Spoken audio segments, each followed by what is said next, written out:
every generation, two Prose Bros are born, chosen to watch every episode of Buffy and tell you what they think about them. This is the Prose Bros Visit Sunnydale, Season 3.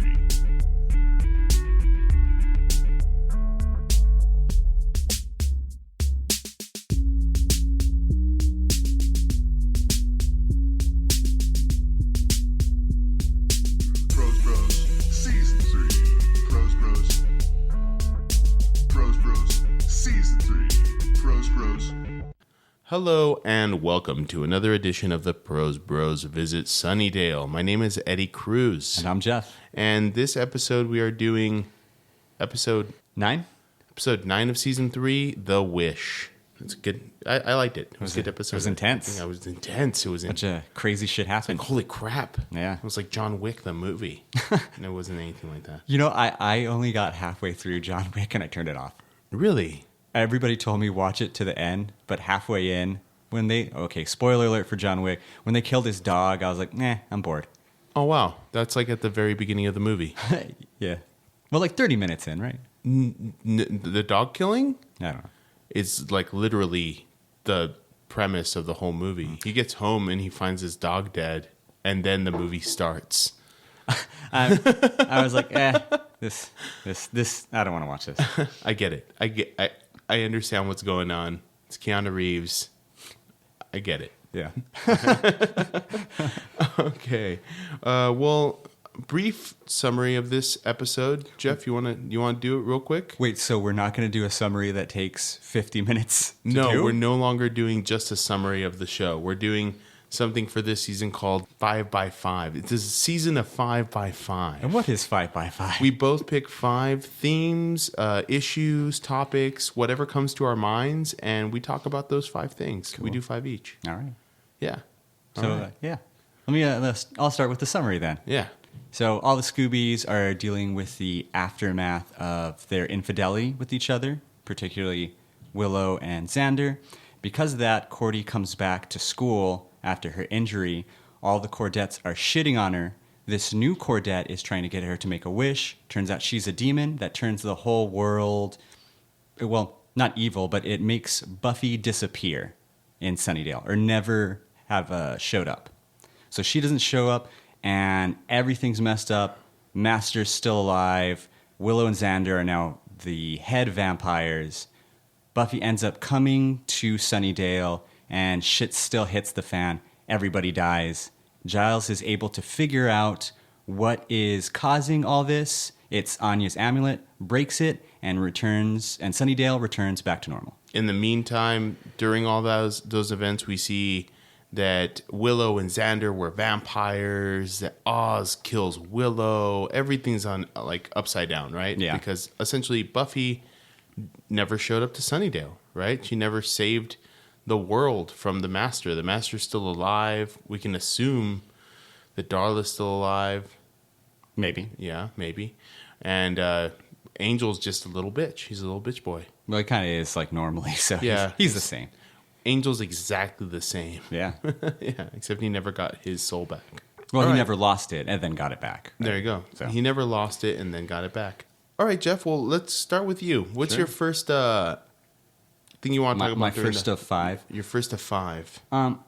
I thought the theme of this episode was interesting and kind of weird in context of what's going on with the Scoobies. So the overall theme is be careful what you wish for. Yeah. But it's set in an episode that includes the effects of infidelity. And I thought that was rather strange to have Cordy go through all this right after she just went through something traumatizing. And I was curious, like, what you thought that was trying to say. I'm not sure if they really realized they were doing that. I think that you're right. Like, she just went through something really traumatic, and it's like, it's kind of like just shit on Cordy month. Yeah. It feels like on the show. Like, everything that's bad that can happen to Cordy is happening to her one after the other, right? I'm not sure if they're trying to say anything with that. But they must, right? Or at least I gather there has to be some sort of correlation. Because why have it be careful what you wish for It's almost like, oh, things could always be worse.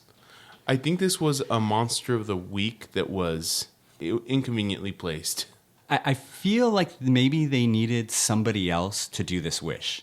I like this episode, but somebody else should have done that, or it should have been... Well, it's also the fact that Anya always, I mean, she kind of feeds off the anguish of women, right? Yeah, scorned women. The scorn. So Cordia was just scorned. So this is the time where Anya would come in and swoop in, and it's not like she's a good person. She was non-existent when all this shit was going on with Angel and Buffy.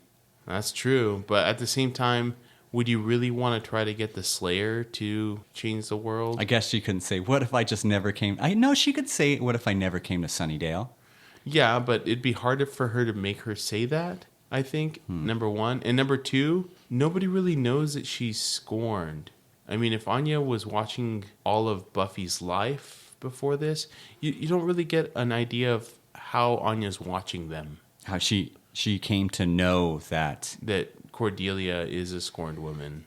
They mention how she does that later on, right? In like season 7, or am I mistaken? Well, the whole thing is they show her doing it, which is essentially she becomes a student, and then I guess she wouldn't have known because she's kind of like a undercover cop in a lot of ways, right? She goes into the school, pretends she's a student, finds the one that is getting shit on the most, and then that's right, yeah. Leads them into getting... So it wasn't anything like supernatural. No, it was very like... Yeah, it was just very... I'm the new student. Very Johnny Depp circa 1988 and 21 Jump Street. Okay. Yeah. So yeah, I thought that was kind of fucked up. I liked the episode overall. I thought it was a great episode, but that idea to me kind of bugged me.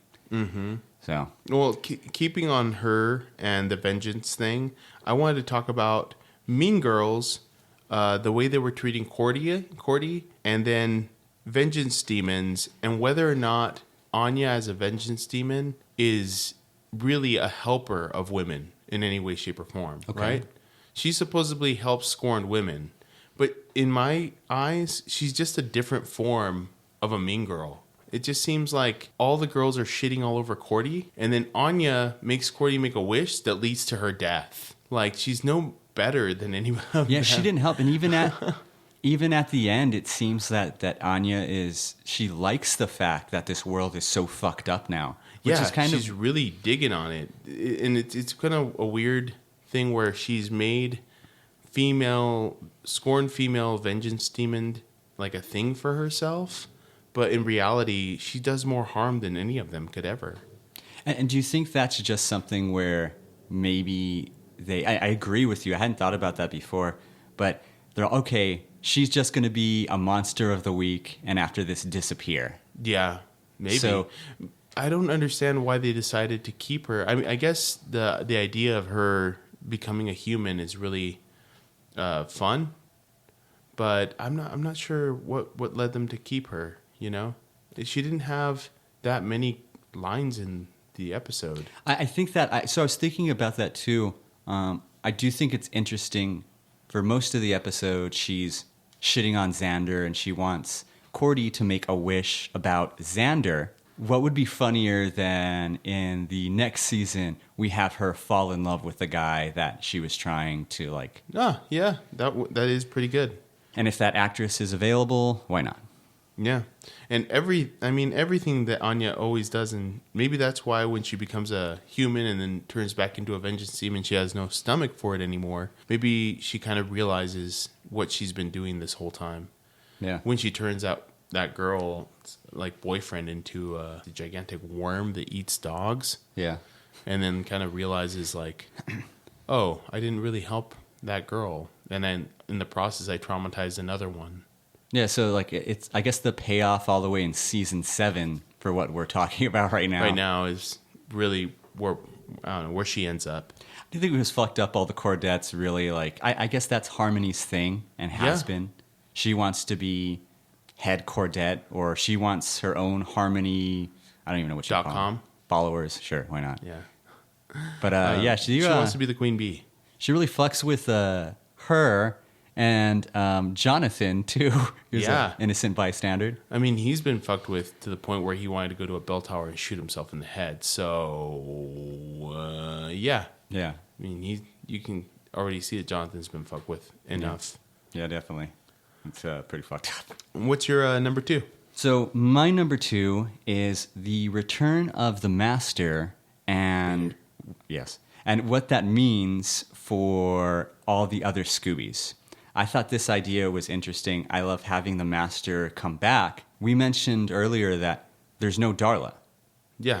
and Willow and Xander are now the head vampires. They're like Spike and Drusilla in a lot of ways. So does that mean that the Scoobies themselves are so powerful as vampires? They're even more so. And I was getting the impression in this reality, maybe they killed the Anointed. Maybe they killed Luke, Master Jr. Maybe they killed, who else was Darla?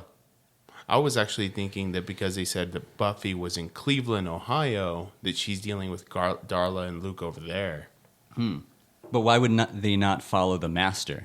Bader. Yes. I don't know. I'm not sure why they wouldn't follow the Master. I like that idea, though. I think it's super interesting to think of them. Of course, it's convenient. That's what makes this episode so much fun, is because it takes you out of the bubble that you've been living in, the Sunnydale world, and just throws it like, hey, we could say that she's been over here and over there. Yeah. It's kind of crazy that Buffy's been in Ohio and then like kind of teleports to the Hellmouth when needed. Yeah, they travel faster than they do, or no, not as fast, but almost as fast as Game of Thrones. Yeah, exactly. With no dragons. No dragons. No dragons, yeah. And also, I think that the Game of Thrones world should be bigger than Ohio to Texas. Or sorry, California. Yeah. It's huge. It's like I mean, if King's Landing has at least a million people living there, yeah. that's a huge fucking place. Yeah. I don't know. And that's before plumbing. Nasty city. All right, well, my number 2 is kind of a shit all over Xander. Okay. And it's manspreading. I hate manspreading. And we see Xander kind of pout at the bronze when he's talking to Willow about not being able to touch her anymore. And then he opens up his legs way too wide, just unnecessarily wide. And it's something that's been talked about, I guess, because of Vladimir Putin and his conversations with Hillary Clinton as of late. And He's a wide spreader. a wide spreader. Every time that they'd have a conversation, that he'd like super spread. Isn't that fucked up? That's horrible. Yeah, Either way. That's just being a dick, right? Yeah, it's just being a gigantic dickhead. Anybody that manspreads is probably number one has a very small penis. It just doesn't matter. I mean, like having a big dick or not does not like spread your legs wider. That's the dumbest thing in the world. I was telling you in the episode going to lunch in high school and packing a bunch of kids into this like small like Hyundai Elantra or something. And this guy, like, I'm a smaller guy. He's like wide spread. And I was like, hey, can you move over a little bit? He's like, nah, man, can't. Got a big dick. I was like, really, dude? You're just being an asshole. Yeah. And you get on the subway and the guy's sitting like that. I always thought like it's just essentially a way to get somebody not to sit next to you. Yeah. Whatever. Either way, I'm just pointing out the fact that Xander's kind of a bitch and he's a manspreader. And there's one other reason why I don't like Xander. So I'd like to roll that into my next one. Mm-hmm. And it's basically the hate Xander gets. And maybe that's part of it. It's kind of one of those things, man. I used to love Xander, and now I'm finding more and more reasons to dislike him. Where even everybody in Sunnydale, they dislike Xander so much that one jock dude was like, oh, I don't really want Xander Harris's leftovers. And that's really the biggest thing that everybody's shitting on Cordy for is loving, or at least being with Xander Harris. Like, Xander is such a fucking loser. Like, it's almost like, well, I don't know, is he better off than Jonathan or no? It seems overblown. If it just doesn't make much sense why they would hate him so much. I don't know, but I thought that was, I don't even know what to say to that. He's like, it seems like he wasn't that big of a loser in some episodes, and some, everybody hates him. Maybe it's going back to like that one spell episode with all the girls. Maybe that, yeah, I mean, that would be a good reason to hate him. So I would assume that by dating Cordy, he would make himself more popular. You know what I mean? Like, I don't know. the same way that Cordy explains that by hanging out with Buffy, she made him kind of cool. Some sort of transitive. Yeah, cool. I don't know if Popularity that's thing. true or not because I wasn't in the cast of that. She's all that. It basically just made Cordelia less popular. Yeah, it didn't gain him any kind of popularity or clout. It just ruined hers. And here's another thing to shit all over him, at least in this episode. Cordy is the one who's been scorned. Mm-hmm. And he's the one making it seem like it's me versus her and trying to like get her attention. And he's being very insensitive about something he did himself. Yeah. Yeah. And even Buffy's like, I don't want... She's actually being really nice with Xander, considering it's like, man, you two fucked up. I think she's taking the stance of, I'm not getting in the shit. Like, I don't want to fight with Cordelia. I don't want to fight with you. You guys did something really stupid. It has nothing to do with us. I'm going to pretend it's not happening until it goes away. Okay. Because Yeah. it seems like she runs out to talk to Cordy. I mean, to show her, like, hey, you still have a friend. Even though she won't talk to Faith. And they mentioned Faith, like, once, too. But, ugh. Anyway. They're, Faith not hanging out much? I like that. Yeah. The intro. Let's establish a bunch of shit. Yeah. So my third one is going to be Anya's realities. Okay. And this is a big one to me, right? Because this whole episode is based around Cordelia making a wish and her granting the wish. Now, what does that mean, right? When Anya grants a wish, does it mean that she changes the physical reality of the world? Or does it mean that she sends somebody to another dimension where something doesn't happen? Later in the series, she explains that there are an infinite number of realities. So if you think of a reality that's all shrimp, that reality exists. She explains that later, right? And they even say, I don't know if they say this later, but Angel doesn't go to hell, right? He goes to a hell dimension. So it's a multiverse, right? Like comic books. Mm-hmm. So it feels like Cordelia was sent to another dimension. But what's really maybe happening is that she changes the reality of the world. But later in the episode, Anya even says, that was fun. I didn't know that this was going to lead to this, implying the fact that she didn't actually create this reality. So either who created this reality and or did she just send her to a different reality? See, I was more thinking that they changed the physical reality. Okay, so a problem with that is later on, that would mean that once she was turned back into a human, Anya, and the jewel was destroyed, the reality would disappear forever. Yeah. Right? Later on, they pull Willow, Vampire Willow, out of that reality. So that reality still exists on top of this reality. Okay. No, that I think later on for that episode, that makes sense. Okay. This one, I personally don't see it. I was thinking it more as like a global spell as opposed to an alternate reality or like a dimension. Mm-hmm. But I'm thinking that they change the idea of what this is later on. Yeah, because in this one, it seems like really what they did was just take Buffy out of the reality and went on as normal. So everything in the actual physical world changed. But it just doesn't make sense that way. Yeah. It's still... And you were right when you said last time maybe I was downplaying what a good episode this is. Because it is a great episode and a lot for character development and putting these different characters in different situations without each other. But, I mean, it doesn't take away from the fact that I like it. You know? No. Yeah. It was a great episode. I just really didn't like the way they changed that later on. I guess, I don't know. Who knows how who they... knows? And who knows, maybe they just had so much fun doing this that they decided to keep Anya for the purposes of going back to it. Yeah, that's another possibility. Yeah.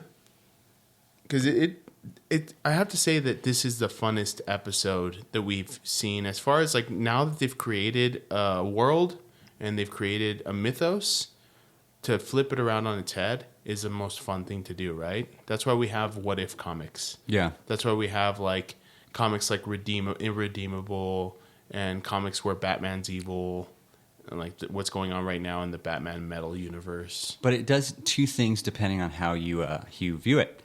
One is an alternate reality, or one a spell, and everything goes back to normal. Mm-hmm. So it really depends on how you view it. What is your third? Is it third or fourth? Oh, damn, we're just flying through these. So mine is essentially Buffy without the Scoobies. Okay. So how do you feel about her? She seems more like Faith. That's actually my fourth. Is it? Yeah. Okay. We wrote down the same fourth. Damn, so we'll just talk about this one together. Yeah. Yeah. All right. So continue on. So it seems like Buffy, and it's been established before, really needs the Scoobies because they help on multiple aspects, right? Yeah. They help her survive, and she's a lot tougher without them, but not in a good way. Like, she seems very crass, like, I don't give a fuck. Like, this world is kind of meaningless. She drinks. You live till you die sort of thing. Yeah, she's Faith. She has nothing to live for. She even dresses like Faith. Yeah, a little bit. Yeah. Yeah, that makes sense. She in all ways, she doesn't have a support group.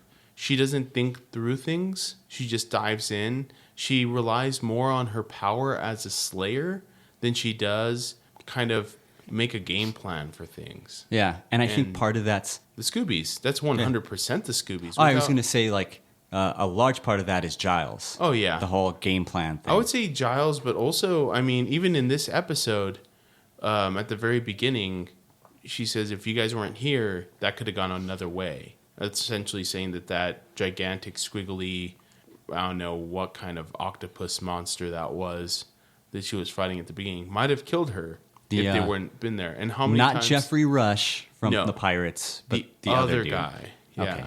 Okay. Yeah. The one Orlando Bloom becomes. And her relationship with Angel is...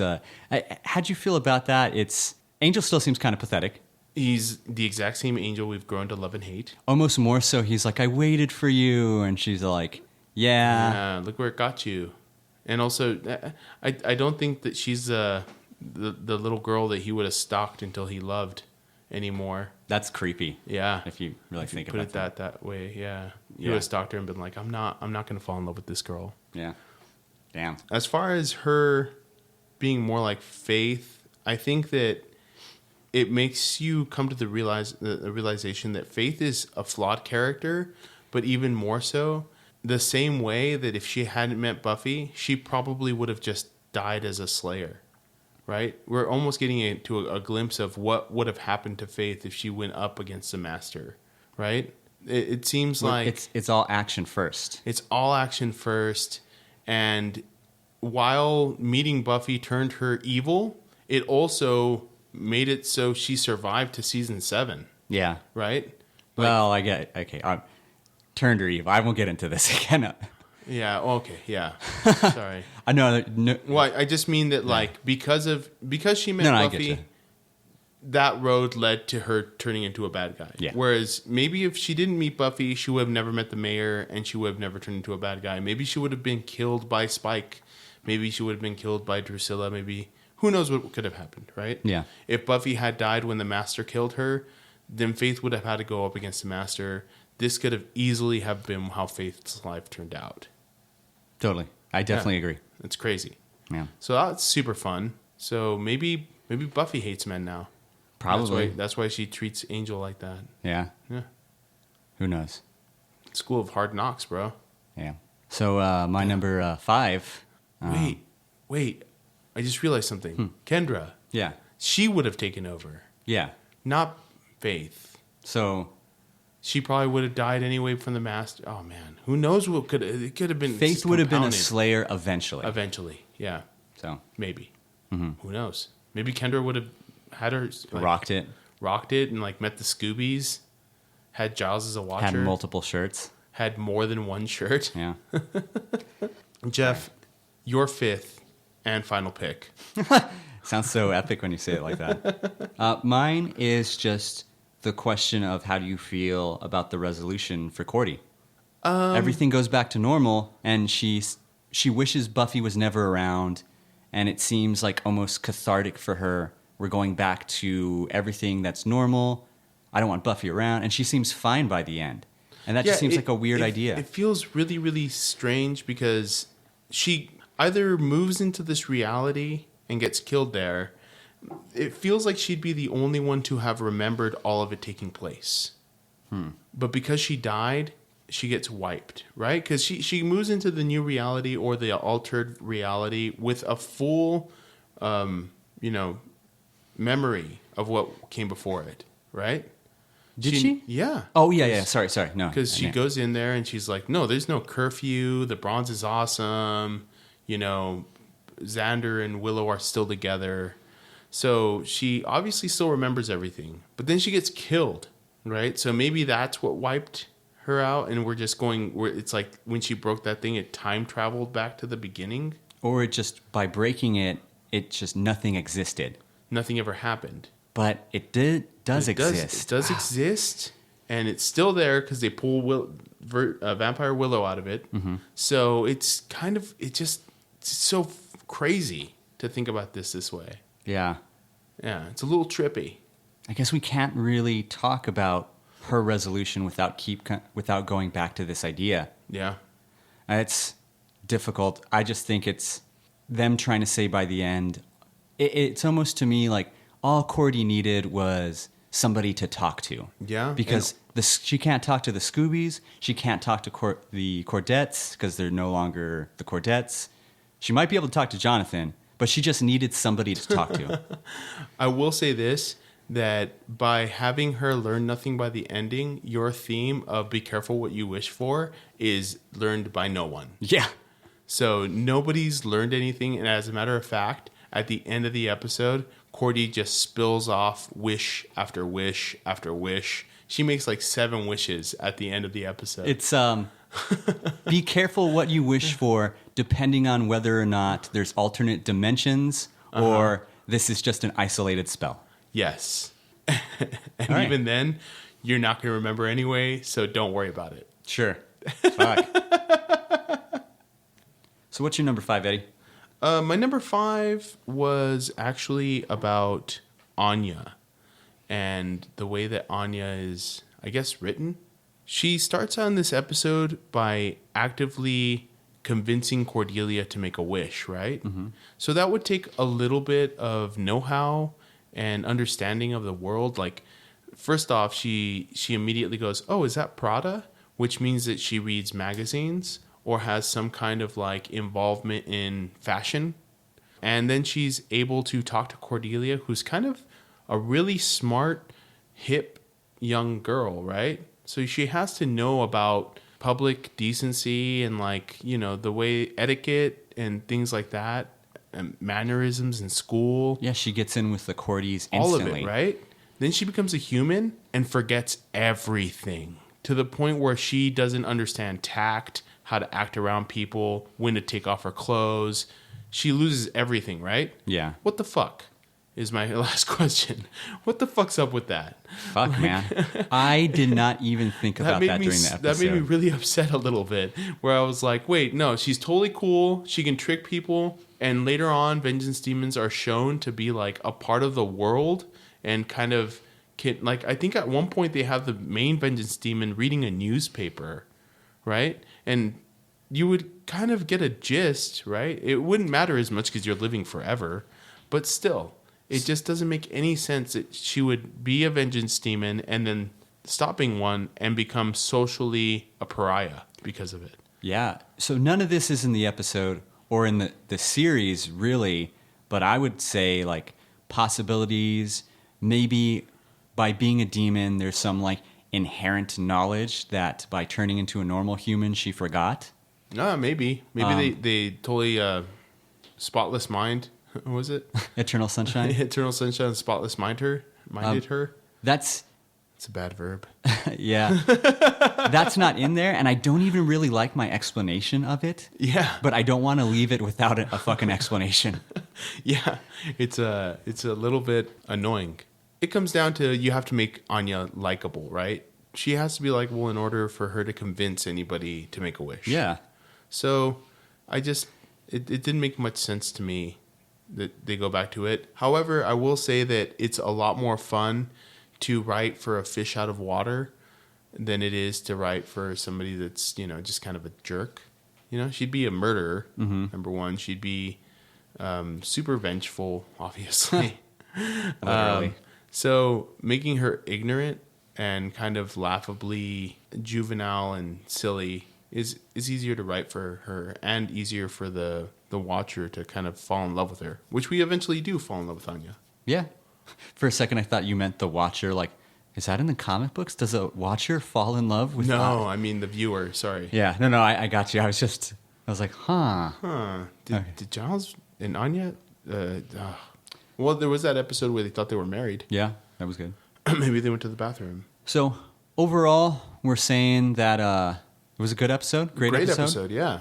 Has some issues we've discovered, but I think any show where you do multiple dimensions, Time travel. Yeah, Which they technically spells. did time travel when they went from breaking the jewel to back to where she made the wish. I think probably currently Rick and Morty does it the best. Yeah. Because they can poke fun at themselves. One show that did it the worst, I think, is Heroes, because they just made a fucking mess of it. Yeah, they really did. I think the trick is not to use it too much, right? To use it once and then kind of break the time machine. It's like what they say about Game of Thrones and Bran. So the Three-Eyed Raven, the original one, he says the ink is written. So just with that line, it means you can't change anything. Okay. And once you establish that, it's not just willy-nilly, you can go back and fix everything. All right. Or ruin everything. So we'll see if they stick to that. But so far, they're just like, whatever. All the good guys win. Look, we're not making you cry anymore. I think sometimes George R.R. Martin's all like, wait, this character's still alive? Oh, fuck this guy. Yeah. I'll make him real happy, and I'll make him dead. Make him real happy and then cut off his dick.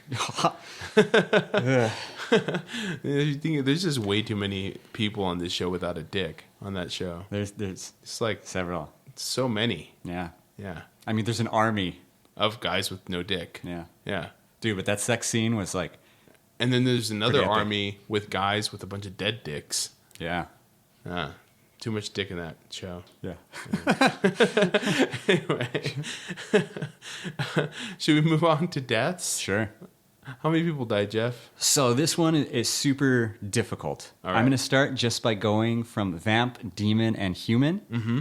And let's ignore for a second That they're in a different the dimension? question of reality, right? Yeah, so... So there were 6 vampire deaths. Buffy kills one right outside the bronze in the normal reality before the wish. I'll say pre-wish. That makes more sense, right? After that, there are 2 deaths, but they're off-screen deaths. So I don't know if you want to count that. Which ones were they? It's when Buffy saves Giles post-wish. Oh, yeah. You hear the sound of 2 vampires being dusted, one after another. I see we count those. Okay, so we'll count those for the meantime. Vampire Xander kills Angel. And then, let's see, Buffy also kills Vampire Xander, and Oz kills Vampire Willow. So now there are 5 human deaths. Okay. Willow, well, some random vampire, I don't know if this even counts, post-wish is draining somebody outside of the bronze. Yeah. And she looks lifeless. Vampire Willow drains somebody that the master gives her. At the bronze, Xander and Willow kill Cordy, which is like, it's kind of fucked up with everything Yeah. that's happened previously. Yeah. I guess they're doing to her physically what they did to her emotionally previously. I don't know. Pretty intense. I'm kind of glad now that Cordelia doesn't remember any of this. Yeah, that'd be fucked. A random Cordette is drained into a nice, neat little glass of wine. Yeah, 1 glass. Not much blood. Not much blood. No. About a pint. And Buffy dies again at the hands of the master. This So- time, total just net break. Yeah, 5 human deaths. Damn. So, because this is a alternate dimension, like, can we just go ahead and say that none of those happened? Yeah. All right, so one death. Two deaths. Buffy kills a vampire and the little tentacle Pirates of the Caribbean. She demon. kills a vampire before the world changes? Yeah. Oh, wow. When Cordy runs out Oh, yeah. and she gets dumped in the garbage. I forgot about that one. So, 2 deaths. yeah. Cool. 2 instead of 12. Man, this episode just kind of messes with your brain. It does. But I liked it. I Yeah. thought overall it was a good episode. I will say that having seen this episode, I remember what I felt when I first saw this episode, and my mind was just like, just blown. Seeing Vampire Willow, number 1. Oh, number 2, Xander was really cool. The whole thing was just so fun to see it. It's like reading a what if comic. Like, what if Spider-Man had kept his 6 arms? It's a really fun thing. Let's talk about that. And we mentioned when we watched the episode, Allison Hannigan licking a lot of people. She stuck her tongue in Nicholas Brendon's mouth. She licked, she licked his tongue and then licked David Boreanaz's face. I wonder if she told him she was going to do that. I don't know. That would be a good question we could have asked Nicholas Brendon. Gosh, but that's man. like too nerdy. That's like in episode 309, when Allison Hannigan was evil Willow, did she lick your tongue on purpose, or did you know, or was it in the script? That seems way too nerdy to ask. 14 years ago, do you remember this kiss you had? Yeah, that's pretty... I agree. I wonder if David Boreanaz remembers her licking his face. I wonder if she still can, like, the Aqua Giorgio is still on her tongue. She's like, oh, cut. Goddamn mouthwash, guys. Hose this guy down before I lick him again. What is that, bull urine? Oh. Okay. What do we got next week? Amends. And it's not something we remembered until you looked up a picture. I was like, I don't remember search. this one at all. Okay, let's look up a picture and just see if it sparks anything. Yeah, it did. It did, kind of. For me, it did and didn't. I remember it's Christmas. I remember they're buying gifts or something, and Angel comes and talks to Buffy. But I remember not caring. And it's the appearance of the first evil. It's under, like, the Christmas trees they're trying to buy. I think Angel says he's going to leave for good. Something like that. Oh, yeah. This has the first in it. Yeah. Yeah. And it's like wearing a top hat. It's like a character out of the Great Expectations or something, right? I don't remember liking this like episode, to be honest. Isn't this where we see Angel with a mustache? I don't know. I hope so. Yeah, I'm pretty sure this is like when they go back in time and talk about all the horrible things that Angel's done. And he's tortured by the... Okay, yeah. All right. Yeah, and he has a freaking mustache. So we can look forward to that. We can look forward to posting a picture with Angel and a mustache on. Right. Well, how are you feeling about what we did today? Definitely 5x5B.